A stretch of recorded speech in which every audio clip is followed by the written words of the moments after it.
Hello, it's Sunday, February 21, and we just finished the final install on this refrigerator by getting this aluminum strip up here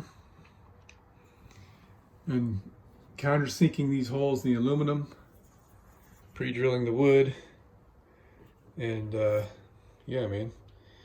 So there's like no way this refrigerator can come out now, by accident that is.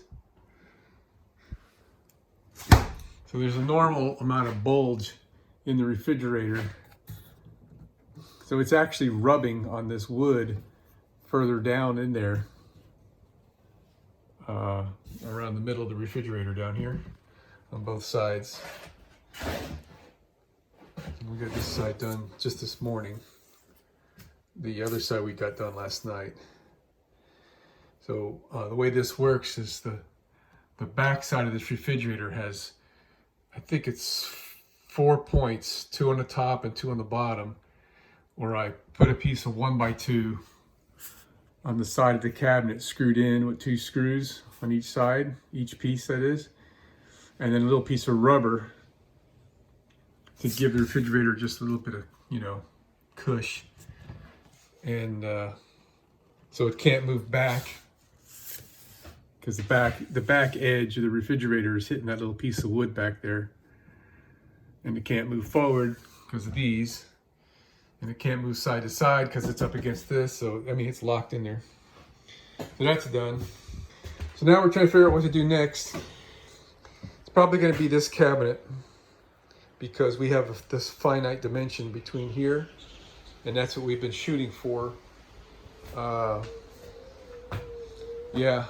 I need to go below and verify the plumbing,